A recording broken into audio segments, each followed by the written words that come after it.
Suddenly, everyone saw him get up, make the sign of the cross, and follow the procession. Today is the feast day of Saint Ephraim of Neamakri, and I'm going to tell you three miracles. Two of them I was a witness to, okay? And I will say that at the end of this. Now, they were preparing the monastery for a vigil in memory of Saint Ephraim of Neamakri. A paralytic asked them to attend, and indeed his relatives brought him, carried him to the monastery. Neamakri is on the side of the mountain above Marathon. We all know Marathon from the Marathon Run, and the Battle of Marathon between the Athenians and the Persians, where the Athenians won against the Persians. So that's where the monastery of Saint Ephraim is located. During the Byzantine era, there were a lot of monasteries there and convents. Now, the paralytic asked him to attend, and indeed his relatives brought him, carrying him to the monastery and into the church. He did not stop for a moment to cry and pray to the saint, begging him. He said, "Have mercy on me, saint of God, have mercy on me and heal me. Forgive my sins, for it is my fault that I suffer." We know that the saints, of course, intercede for us before the throne of God. His presence was so dramatic that everyone cried. The time had come for them to go to the grave to sing, and the procession began, with Sister Macrina, who was the abbess there, holding the holy relics of Saint Ephraim, to leave the church, and suddenly they all saw him rise, make his cross, and follow the procession, walking along to the tomb. Since then, the tomb is basically, from the church to the tomb is, I would say, it's just across the pavement of the monastery. I would say not even 50 feet, okay, 60 feet, okay. So suddenly they saw him rise, make his cross, and follow the procession, walking along to the tomb.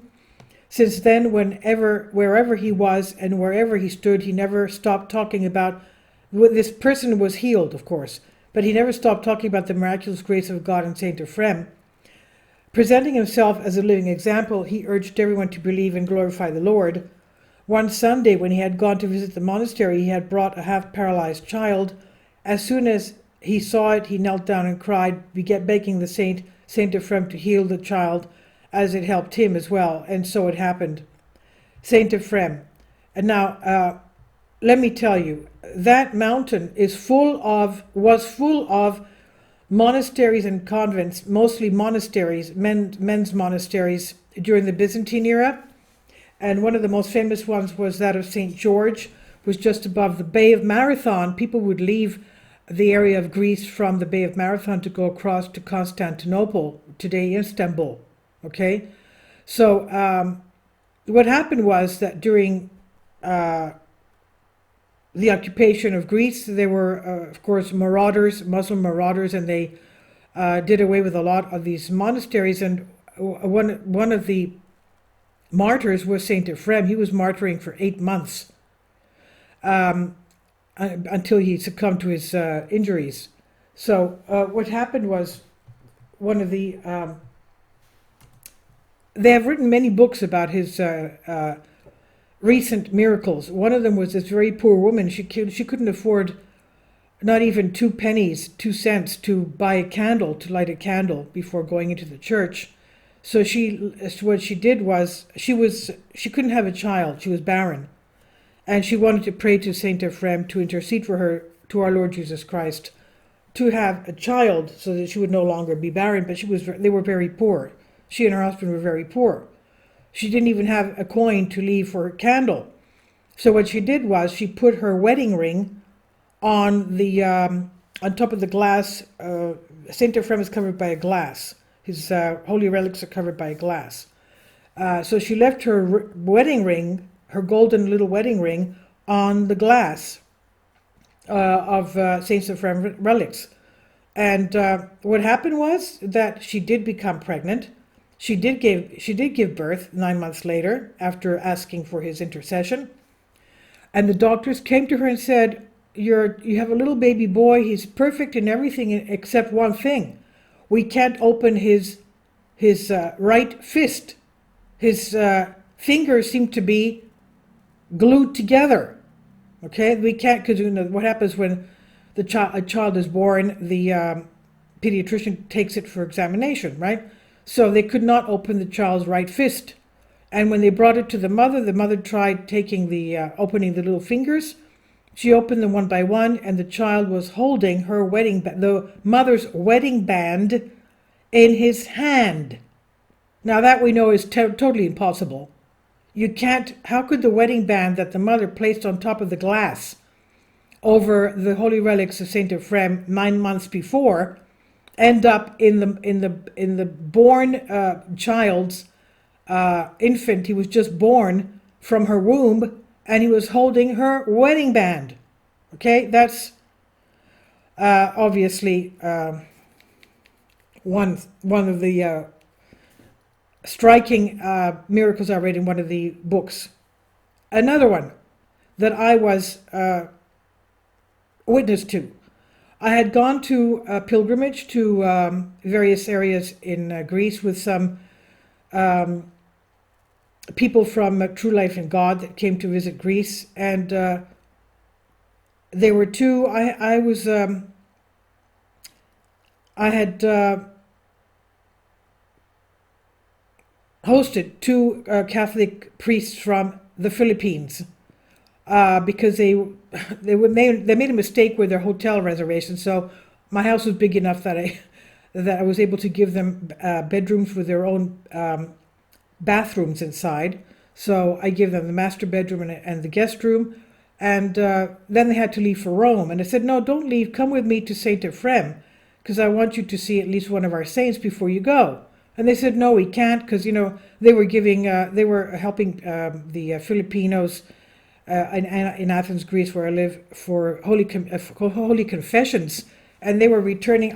They were with me for 3 nights. So they were coming back around midnight because they were giving confession. They're hearing confessions all night, all evening. So then they had to go to Rome for something. And then one of the eldest of the two called me and said, I want you to take me to Saint Ephraim. I said, what happened? I was asking you to come and you couldn't come. He said, well, I have to come now. I said, what happened? He said, I'm going to tell you when we get there. And when we got there, he said, this Filipino lady was helping as a cleaning lady for a Greek lady. And the Filipino lady had a son, a 7-year-old son, who had leukemia, and he was very bad off. The boy was very bad off. And the lady who the mother was cleaning for told the lady about, the problem with her son. He said, oh, don't worry, I'm going to go to Saint Ephraim and ask for his help. And she went there. And at the moment that the lady was supposed to be there praying, the doctors called her and said, your son